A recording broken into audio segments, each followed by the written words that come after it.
Ei, Vivian! Tudo bem, querida?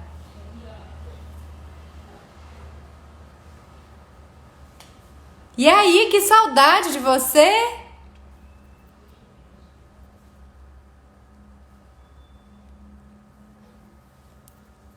Oi, Fred, tudo bem? Você tem que me solicitar, Fred, para entrar junto comigo. Isso. E aí, Vivian, deu certo? Passou em tudo? Boa noite, pessoal. Acho que agora conectou. Olá, doutor Carlos Frederico. Bem, Tudo bem? Que prazer tudo te ter bem. aqui. Prazer é meu. Me desculpe o atraso, estou desde 10 para as 8. Só que eu estava esperando aparecer já no link do Instagram.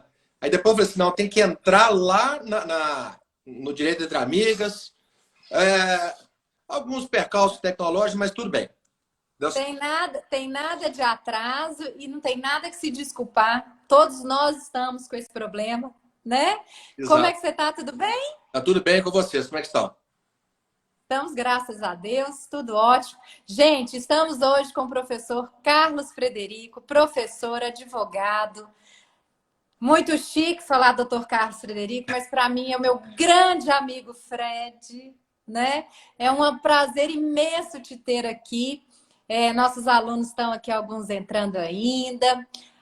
Até acabar deles entrarem, eu gostaria, antes de passar a palavra para o doutor Fred, eu queria falar um pouquinho dele, alguns já conhecem, mas o currículo dele é tão longo e tão extenso que nós gostaríamos aqui muito tempo para falar, né? Mas Carlos Frederico Saraiva Vasconcelos, mestre em Direito Ambiental e Desenvolvimento Sustentável pela Escola Superior Dom Helder Câmara, professor titular de Direito Ambiental pela Unifem, professor de Direitos Humanos pela Universidade de Ciências Sociais Aplicadas, a FACISA, professor de Direito Administrativo, Prática Jurídica, Teoria Geral da Interpretação Jurídica, Direito do Consumidor, Teoria Geral dos Contratos, Processo Civil, Direito Ambiental pela Universidade Salgado de Oliveira, MBA em Direito e Economia da Empresa pela Fundação Getúlio Vargas, graduação em Direito pela PUC Minas, atualmente sócio do escritório Vasconcelos Sociedade de Advogados. Ampla experiência na área de direito privado, com ênfase em direito do trabalho, direito de empresa, direito público, direito ambiental e responsabilidade civil. E pesquisador do Centro de Estudo em Biodireito da CEBID da Dom Helder. Ou seja, gente, quem perder essa live é porque realmente está chupando o dedo, né? Professor Carlos Frederico, Fred, seja muito bem-vindo. Nós convidamos o professor Carlos, gente, para conversar um pouquinho hoje com a gente sobre a Lei 14.010 de junho de 2020, que é aquela lei com aquele nome gigante, que às vezes a gente custa entender até o que é a lei. O que foi essa lei, gente? Ela dispõe sobre, a sigla bonitinha dela é RJET, ou seja, Regime Jurídico Emergencial e Transitório das Relações Jurídicas de Direito Privado no período da pandemia do coronavírus, da Covid-19. Ou seja, é uma lei que veio aqui pós-pandemia da Covid para tentar regulamentar um pouquinho as relações de direito privado. E nós convidamos esse exímio professor para conversar com a gente sobre isso. Fred, muito obrigada por aceitar nosso convite. Seja muito bem-vindo. Eu passo a palavra para você. Paulinha, muito obrigado. É um prazer estar aqui conversando com vocês e é um prazer enorme ver tantos outros alunos e amigos que aqui estão participando dessa live, né? Bom, como o próprio nome fala, é um regime jurídico emergencial e, se Deus quiser, que seja muito transitório e que termine o mais rápido possível. É que eu acho que todos estão passando pelos mesmos problemas, que ninguém aguenta mais ficar nessa situação, né? E é uma situação que envolve não só apenas o bem-estar, né, de você ser obrigado a se impor a uma situação de confinamento. Não é apenas isso, né? Tem uma repercussão, tem uma repercussão econômica gigantesca, uma repercussão em toda a nossa vida, né? Inclusive do direito, principalmente dentro das relações contratuais, né? Bom, antes de... essa lei é uma lei de junho, agora, 2020, né? Tem um pouco mais de um mês, tá? Mas, antes de falarmos sobre essa lei especificamente, porque nós teremos uma repercussão muito importante, né? É importante dizermos que já no dia 3 de fevereiro, tá?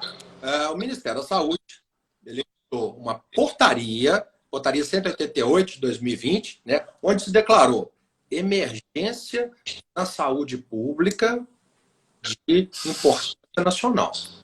A sigla é igual a RJT, enfim, tá? Então, desde lá de fevereiro, já está declarando essa emergência de saúde pública em consequência da ok?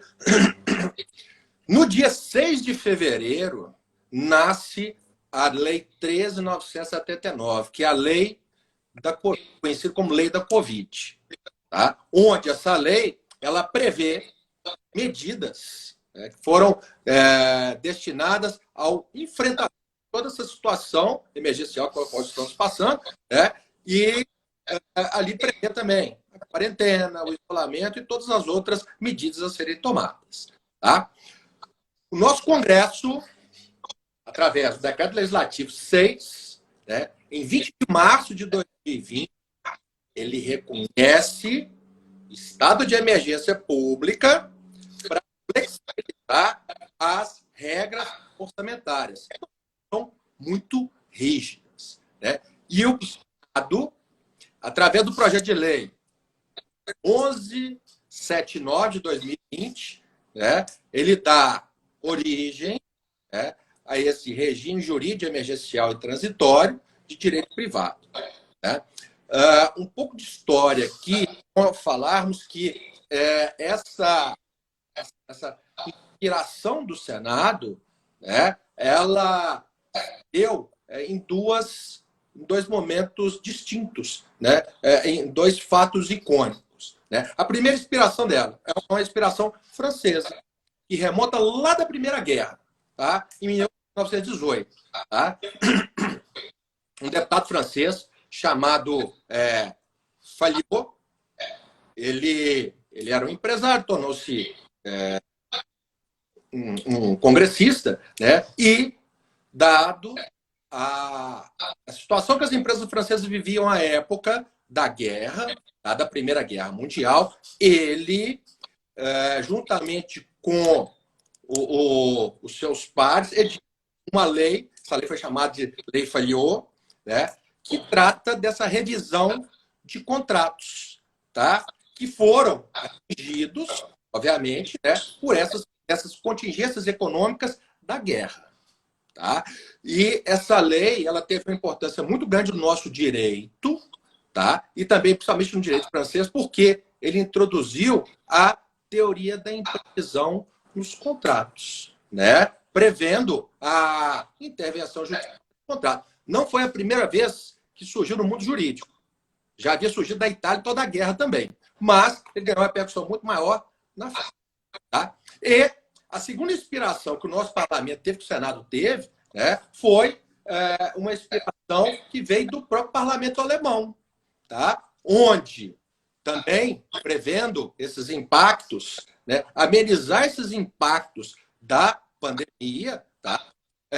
Dentro das relações jurídicas privadas, né, editou uma lei de atenuação dos efeitos da pandemia dentro do direito civil, falimentar e também recuperacional, né? Lá na Alemanha, também traz uma lei transitória que visa flexibilizar esses contratos e outro seguro do direito privado, né? Dentro de, obviamente, dessas incertezas que essa pandemia nos traz, né? Então, para ficar mais fácil aqui, eu vou referenciar só a lei emergencial, tá? Porque aí vocês vão entender sobre o que nós estamos falando, para não falar aquela sigla toda, tá? É uma lei curta, onde nós temos vários artigos que foram vetados, tá? Mas que tem repercussões importantíssimas do nosso direito, né? Primeiro, eu vou falar artigo por artigo, tá? E ali eu vou relacionando ele no que couber, tá bem? Veja bem, artigo 1º da lei, ele fala o seguinte, ele aqui, né? Artigo 1º. Deixa eu te interromper, Fred, Sim. porque às vezes, pessoal, quem quiser acompanhar, a lei é a Lei 14.010, tá? Então seria bem interessante, se você quiser acompanhar com a lei em mãos, né? Para você já ficar aí por dentro. Isso. Isso, né? Lei 14.010. Sai do Planalto, você clica lá, você acompanha direto, tá? Então, Isso aí. Fala o seguinte, né? Essa lei, ela institui normas de caráter transitório e emergencial, né? Importantíssimo esse aspecto transitório e emergencial para a regulação das relações jurídicas de direito privado em virtude da pandemia do coronavírus Covid-19. Okay? O parágrafo único dela, tá? Diz o seguinte, né? Para fins dessa lei, considera-se 20 de março, importante marcar, definir esse marco temporal, tá? 20 de março como data da publicação do Decreto Legislativo 6 do Senado, como eu disse, tá? E será o termo inicial dos eventos derivados dessa pandemia do coronavírus, tá? O seu artigo 2º, tá? Ele vai tratar da suspensão e da aplicação de normas desta lei, não implicando na sua revogação ou alteração, tá? Esse nosso diploma especial, ele tem algumas diretrizes que vão iluminá-lo, tá? E quais seriam essas? Seriam 3 diretrizes básicas, né? Primeiro, que é importante ressaltar, a lei emergencial, ela não modifica o dispositivo do Código Civil, de nenhuma outra lei, tá? Apenas irá suspender normas que se mostram incompatíveis com esse período excepcional, tá? E cuja data foi dia 20 de março. Tá? A outra diretriz está lá no artigo 2º, né? E dela surge uma dúvida, né? Como ela fala só do período pós 20 de março, aí se questiona, né? E o período anterior a esse 20 de março, né? Pode ou não ensejar essas revisões contratuais, suspensão de prescrição e outros fenômenos do direito privado. Pode ou não? Tá? No meu entendimento, sim. Por quê? Lembra a primeira coisa que eu falei? Dia 3 de fevereiro, o Ministério da Saúde editou a portaria 188. Né? Ou seja, desde 3 de fevereiro, ele já tem conhecimento dessa situação. Tá? Então, um fato jurídico que já iria nortear todo este pensamento que estará atrelado ao uso dessa lei emergencial. Né? Então, dentro da dinâmica das relações de direito privado, né, ela estava, obviamente, perturbada por esse transtorno da pandemia. Tá? Independentemente da edição da lei, que veio lá em março, tá? Em fevereiro, início de fevereiro, tá? Já tinha a disposição do que iria acontecer. Né? Mas dentro disso nós temos que ter uma observação. Tá? Essa análise ela deve ser feita toda com base nas normas e princípios gerais do direito civil. Tá? Sem levar em conta, é claro, as regras específicas da lei emergencial. Tá? Então, na minha opinião, pode sim ser utilizado em momento anterior, tá? Que é lá em fevereiro, tá? Mas que você leve em consideração, obviamente, né, os princípios tá? E do direito civil, ok? Princípios gerais e as normas diretrizes, tá? Por fim, tá? A lei especial, tá? Ela vai positivar apenas as regras que seriam alcançáveis com base nesses princípios e regras anteriores. Tá? Em outras palavras, né? Mesmo que não houvesse a lei especial, a lei emergencial, né? Dentro desses vários casos concretos que ocorrem, né, que estão ocorrendo nesse exato momento, né, eles seriam resolvidos da mesma maneira. Tá? A lei emergencial, ela apenas pacificou, através do seu texto, o cenário que ali estava concretizado. Tá? Então, se não surgisse lei, iríamos basear normas que terá direito. Tá? A lei ela veio apenas para facilitar, ela foi um catalisador para que fosse posicionado, né, legalmente dentro de todo esse cenário que foi estabelecido. Certo? Um exemplo que eu dou desse aspecto, tá, é o impedimento e a suspensão. Ok? Sem a lei, eles poderiam facilmente ser defendidos dentro do princípio do contra non valetem, agere non fuit prescriptio, aqui no mão, né? Ou seja, já deixa claro que é sobre a paralisação dos prazos. Né? Então, essa diretriz, né, da contra non valetem, tá? Ela vai decorrer para esses fatos jurídicos anteriores à lei emergencial. Tá? Obviamente que isso é uma opinião, né? Dentro desse mundo jurídico, graças a Deus, nós temos uma posição, várias posições em cima disso, né? Mas Sim. para se proteger a essas partes que se viram prejudicadas, né? Eu acho que cabe, sim, essa adoção anterior. Né? Ainda mais lei nova, né, Fred? Lei nova, surgem interpretações para tudo quanto é lado. Exatamente. Né? E nós aí, operadores do direito, a gente fica dançando conforme a música. Exato. E o pior não é isso não. Tá? Podemos ter um pensamento, mas vamos depender do pensamento que vai ter o tribunal. Os tribunais. Né? Em cada local do país, esses posicionamentos vão ser diferenciados justamente pela situação que se encontra. Né? Exatamente. Veja bem, em Belo Horizonte está muito fechado ainda. O prefeito hoje falou que está conversando com a Câmara de Diretor de Logística para abrir alguma coisa, né? Mas lá em São Paulo está aberto, o shopping está funcionando, no Rio também. Tá?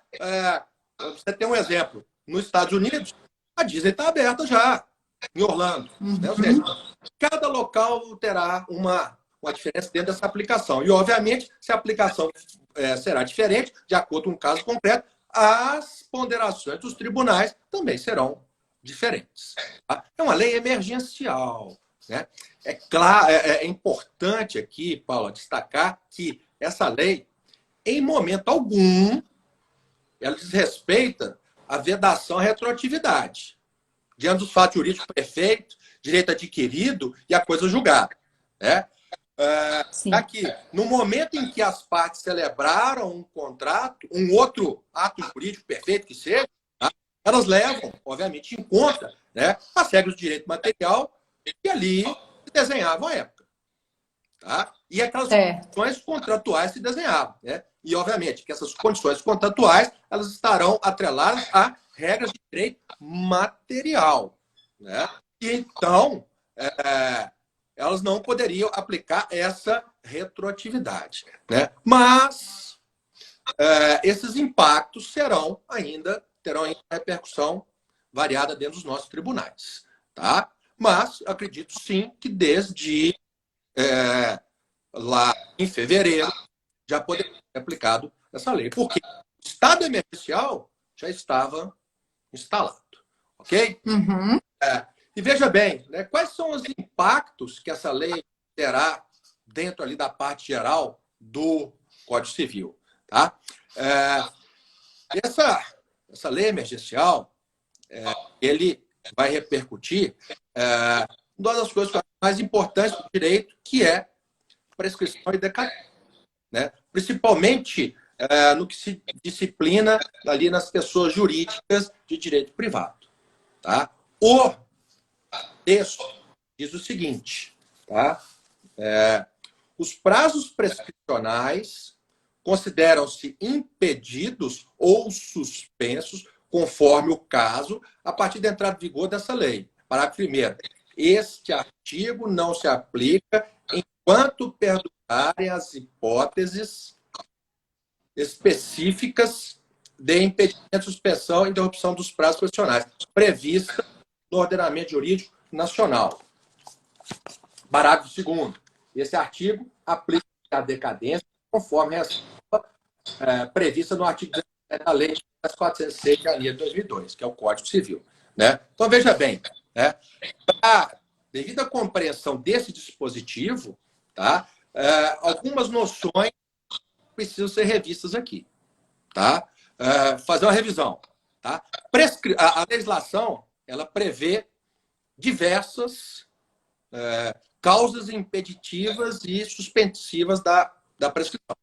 Tá? Inicialmente, nós não teríamos uma diferença ontológica entre impedimento e suspensão da prescrição. Né? Por quê? Ambas formas de paralisação do prazo prescricional.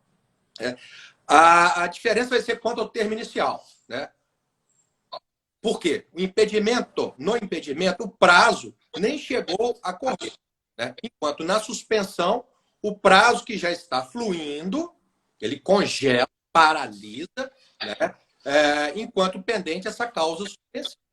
Né? Então, em minha análise, o legislador ele pretende, né, tendo em vista a situação, tá, obstar o transcurso desse prazo prescricional, né, com um intuito de resguardar os interesses dos credores em geral. Tá? Obviamente que, neste momento, nós teremos muitas pessoas se aproveitando de uma circunstância emergencial para um proveito ilícito. Né? Mas caberá ao judiciário saber separar. Tá? Mas a proteção, na minha opinião, a intenção do legislador foi justamente, né, resguardar o interesse dos credores em geral. Né? Ficaria ali impedidos e suspensos, entende-se ali, paralisar, né, esses prazos prescricionais para se formular uma pretensão em juízo. Tá? Então, nós podemos afirmar que é possível, dependendo das medidas impostas pelo poder público, né, determinadas regiões, como eu disse, tá, através do impedir a parte e o advogado distribuir ações judiciais antes do término do prazo prescricional. Tá? Mesmo que elas sejam ajuizadas, deverão ser suspensas. O que eu tenho visto na prática? Tá? Muitas ações, e nos tribunais do Brasil todo. Tá? Muitas ações que foram ajuizadas nesse período. Tá? A primeira coisa que as empresas fazem, preliminar, né, suspensão em face do período emergencial, principalmente empresa aérea. Tá? A Gol conseguiu, a Gol e a Latam, elas conseguiram suspensões de processo no Paraná, no Pará e em São Paulo, tá? E a Azul também conseguiu no Rio de Janeiro, tá? Assim como outras grandes empresas também de grande porte, elas têm conseguido essas suspensões. Mas, como eu disse, vai variar de tribunal para tribunal. Cada cabeça, uma sentença. Né? Então, com relação a essa paralisação desses prazos prescricionais, tá? Alguns juristas, eles opinam que, em face do aspecto taxativo da lei, tá? Ele é numerus clausus, tá? O próprio STJ, em outras situações, tá? Ele paralisou prazos, mesmo sem uma previsão geral. tá? Está ali dentro da súmula 229 do STJ. Né? Então, dentro de todo esse aspecto que é criado, tá? Nós vamos depender muito, né, do que vai decidir, não só ali, tanto na primeira instância, né, mas dos posicionamentos ali jurisprudenciais. Tá certo? Que ali essas paralisações elas vão acabar desembocando no tribunal, mesmo que seja num prazo curto, um período emergencial. Tá? E como que vai ali se operar a decadência? Tá? O parágrafo terceiro desse artigo terceiro, né, ele se aplica ao prazo decadencial, né, e ali, dentro de uma que nós mencionamos, né, ali ela vem portando dentro daqueles previstos, né, no artigo 26 do Código de Defesa do Consumidor, tá? Justamente para exercer o direito potestativo se reclamar.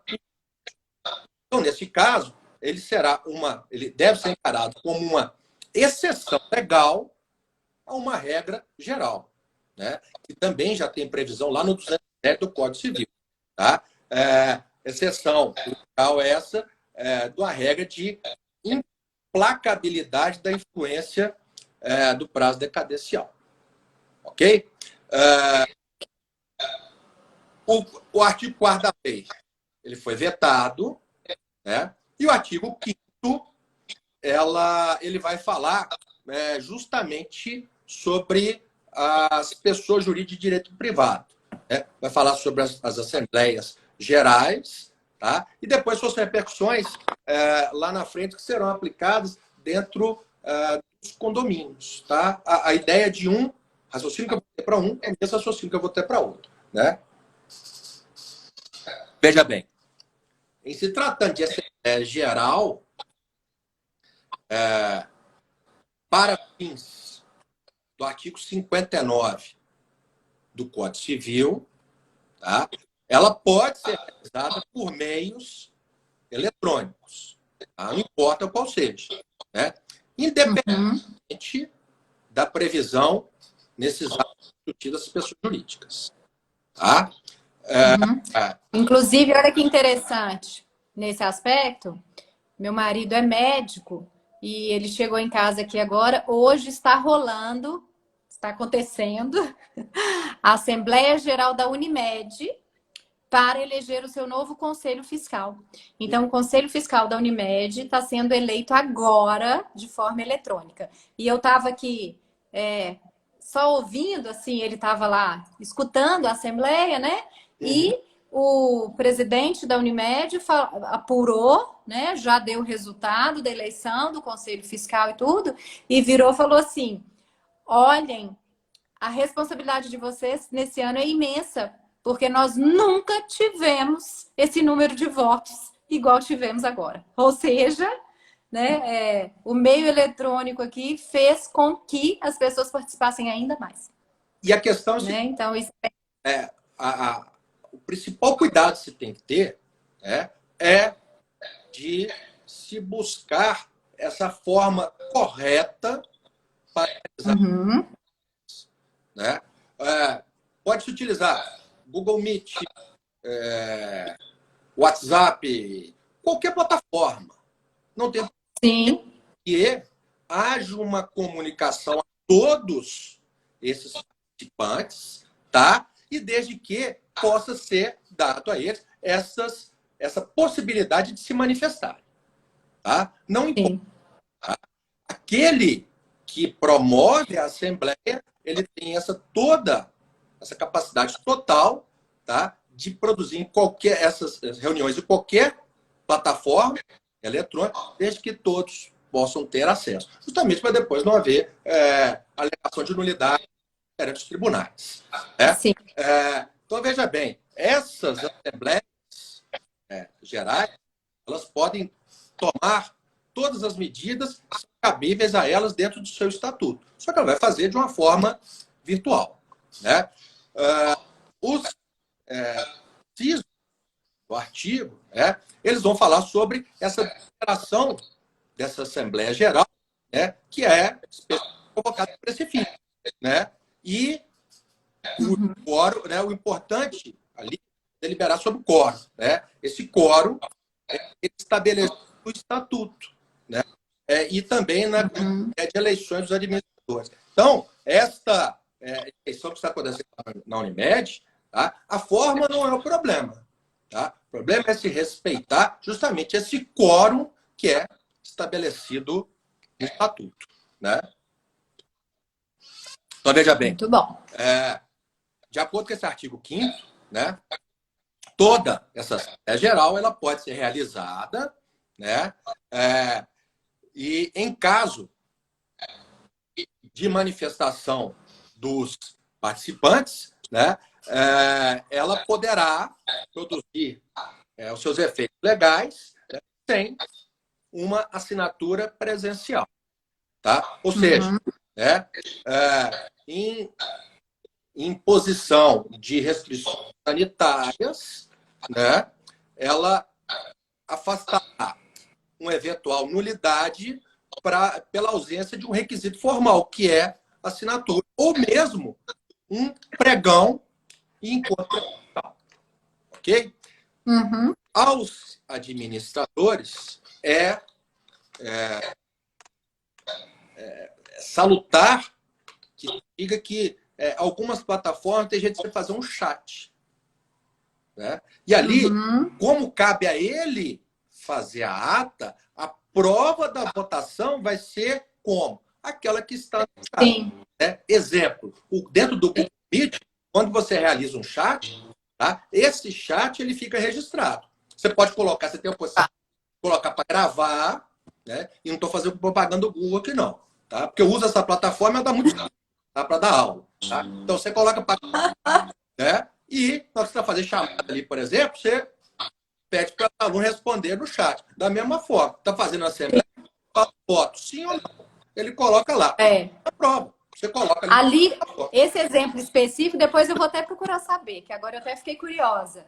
Ali eu não sei exatamente como que foram feitos, mas ele me falou que tinham 3.800 conectados. Tem que ser uma plataforma. Então, não sei como é que foi. Pode ter uma plataforma muito boa para conseguir isso, e pode ser uma plataforma um sistema próprio. Né?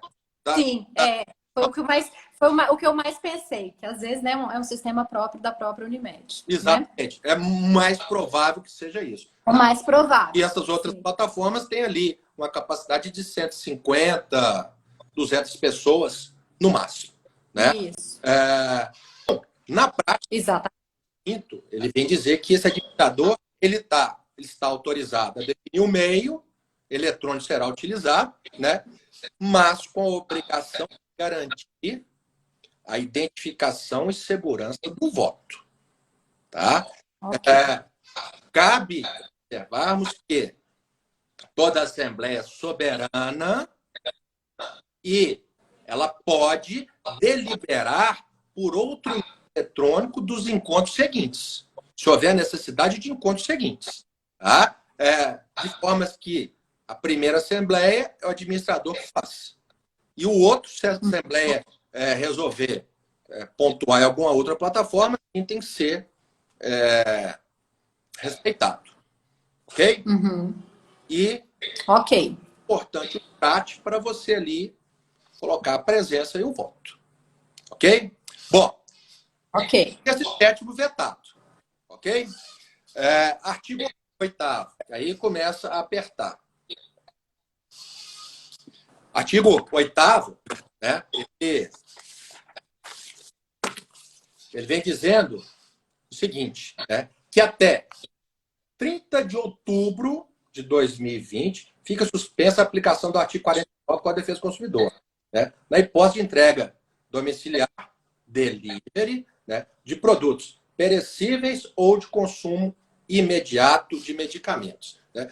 Bem, o texto ele é muito claro. Né? É a suspensão do artigo 49, que vai falar sobre o quê? Direito de arrependimento do consumidor em compras fora do estabelecimento comercial. Leia aqui, compra na internet.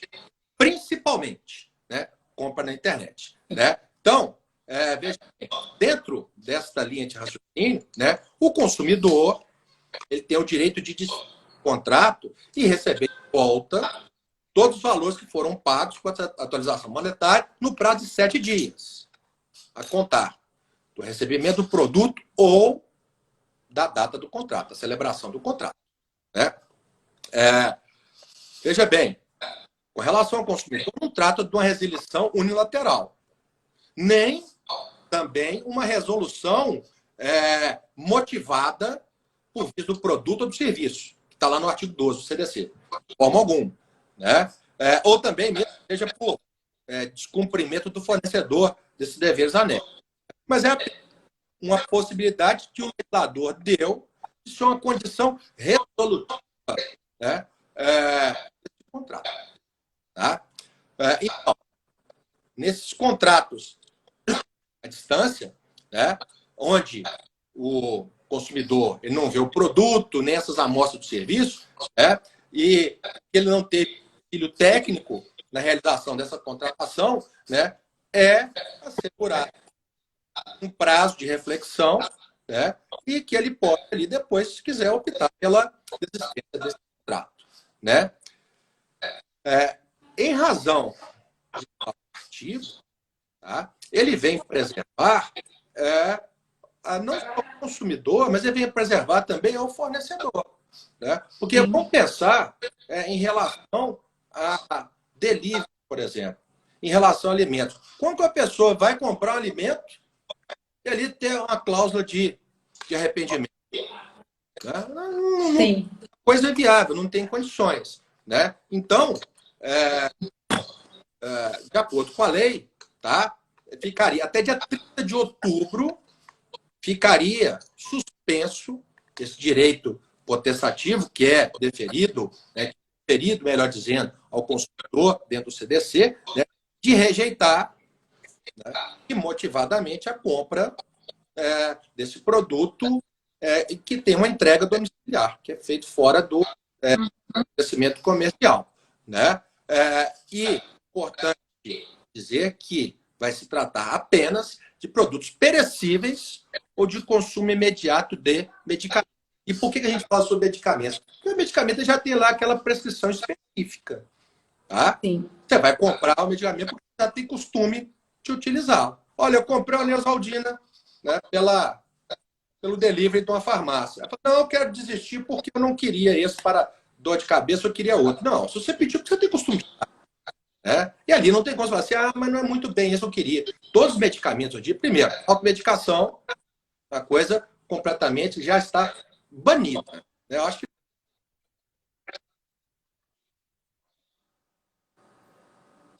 tá? E ainda, se a pessoa vem a pedir, né? E aqui eu não vou ser hipócrita, todo mundo toma sua Neosaldina, tá? É porque tem costume. Né? Então, se pediu, é porque você vai usar. Não adianta você querer, assim, não, agora eu não quero mais. Não. Então, essa lei, esse artigo 5º, é justamente para se preservar a este fornecedor. Ok? Que já estão sendo bem massacrados, né? Diga-se de passagem. Falei artigo 5º? Não, artigo 8º. Né?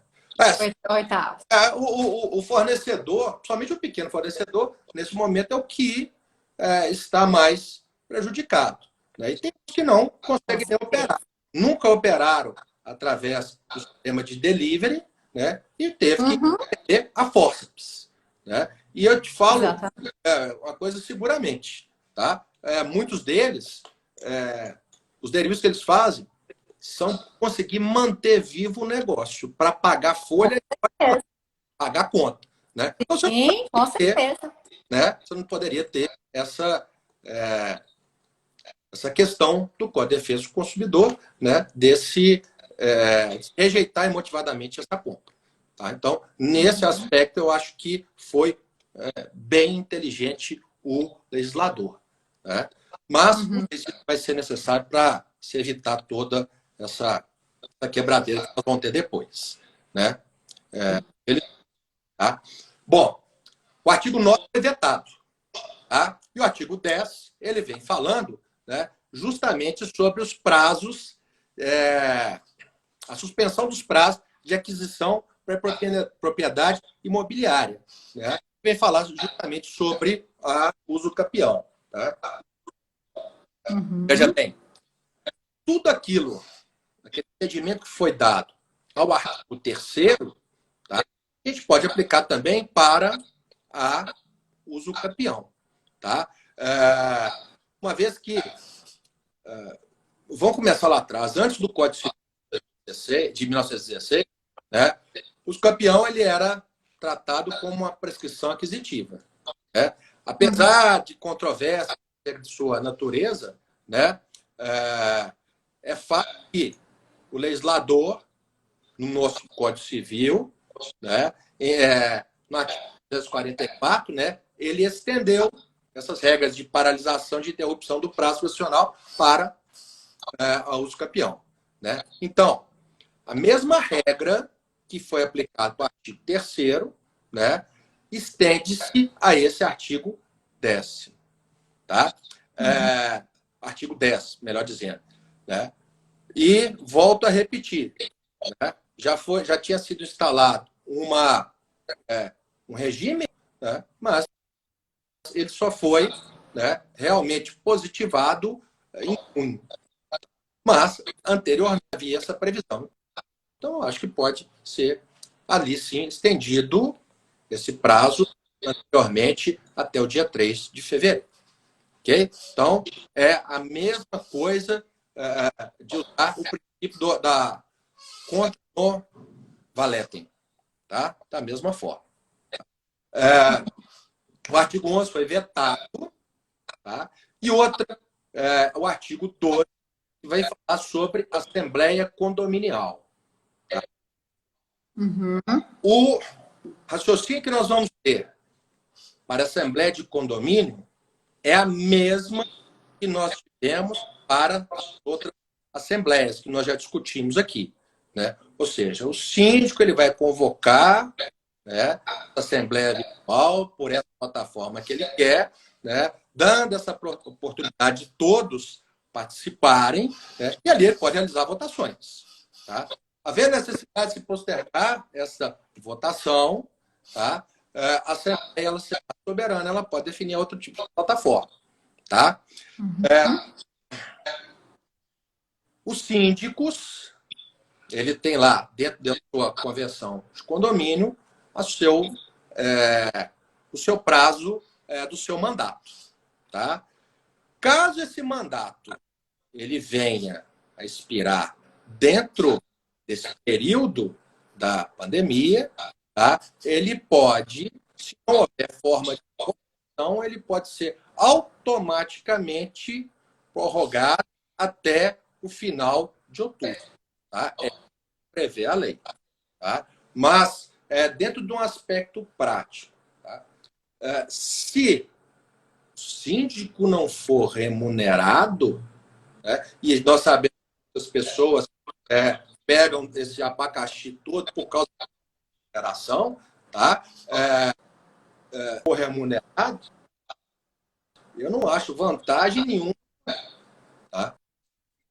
Eu sou síndico do meu prédio e o meu expira em setembro, não vou esperar até o prazo de final de outubro. Vou convocar uma assembleia virtual, tá? Número de condôminos comporta reunião via Google Meet, tá? Crio o link, eu estou dando até uma dica como fazer, né? Crio um link, mando uma correspondência para a casa de cada condômino e ali ainda crio um grupo de WhatsApp só para isso. Sim. Indico o link e ali depois realiza a assembleia pelo Google Meet, né? E posso fazer, inclusive, as minhas contas. Tá? Ou, sim, mesmo sendo virtual, a reunião para a mudança de gestor desse condomínio, tá? Mudança de sindicância, não pode evitar de se fazer essa prestação. É obrigação do síndico. Tá? E essa é uma obrigação deve ser feita, né, sob pena da sua destituição. Tá? Então, prestação de contas, ela é obrigatória. E aqui, o artigo 6º, o artigo 13 da lei. Ok? Paula, nós estamos com quanto tempo?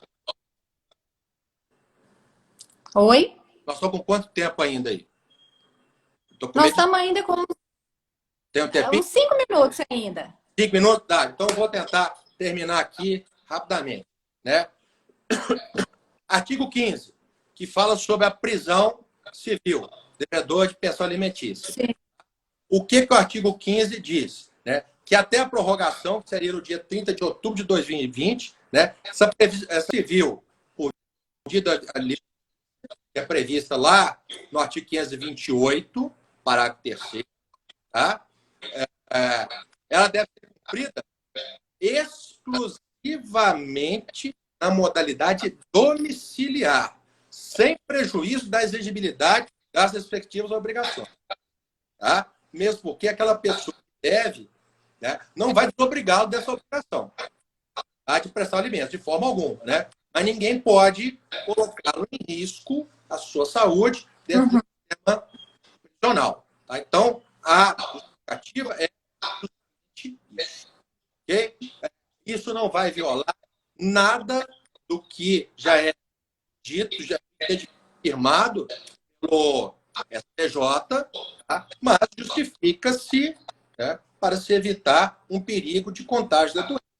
Né? Ou seja, dentre os princípios ali colocados, né, o princípio do artigo 1º da nossa Constituição, ali ele é preservado. Fred, Sim. deixa eu te fazer uma pergunta nesse artigo. Sim. Porque a lei não deixa isso muito claro. Claro, a gente vai cair de novo nas interpretações. Sim. Você acha que, para as novas prisões, é claro que não tem o que discutir, vai ser uma prisão domiciliar. Agora, você interpretaria isso também para aquele que já estava preso? Não. Vamos imaginar uma pessoa, ele já estava preso por uma dívida alimentar. Não, e aí veio... o fato jurídico foi anterior. Exatamente. Então, nesse caso, ele continuaria sem direito. Exatamente. Tá? Né? Porque o que deve estar pipocando aí de gente querendo sair, né? Ah, sim. O que se pode discutir é daquela anterioridade que vai ali até fevereiro. Sim. Tá? Então, seria da lei da anterioridade até fevereiro. Antes de fevereiro, não vai falar. Né? Porque já nem se que ocorreu, mas deixou de pagar mesmo. E mesmo porque, mesmo ocorrido, ele já teria sido solto. Tá? Sim. Então, o que se discute é justamente dentro daquele prazo próximo à entrada em vigor da lei, na edição da lei. Tá? Cabe discussão? Ok. Total. Tá? E ali, você vai utilizar dessa discussão, dessa interpretação, né, desse pensamento hermenêutico, né, de acordo com o interesse do seu cliente, obviamente, né, mas dentro desses padrões. Né? Importante, Paulo, é pensar que nessas dúvidas nós temos que usar princípios e normas gerais. Este que eu Sim. saber que essa nova lei ela é emergência. Tá? Ela se estende no máximo até 30 de outubro. Se não houver uma nova posição. Okay? Essa que é a intenção. Então, aqui está muito apertado, mas nós poderíamos muito bem fazer uma colocação aqui sobre conflito de princípios. Né? A regra fala sobre o orc, mas essa é uma parte filosófica que o tempo é muito curto e não vem sobre isso. A gente pode falar sobre... Nós vamos fazer uma outra live. Sim, a gente pode fazer. Para discutir. Eu adoro esse assunto, inclusive. Exatamente. Esse assunto teve um capítulo específico dentro da minha dissertação de mestrado. Né? E eu tenho o maior prazer de falar sobre isso. Ok? Ok. Por fim, lá no artigo 16, fala sobre abertura de inventário, né? Que é o prazo do artigo 611 do Código de Processo Civil. Ok? A ideia que se vai utilizar é a mesma. Tá?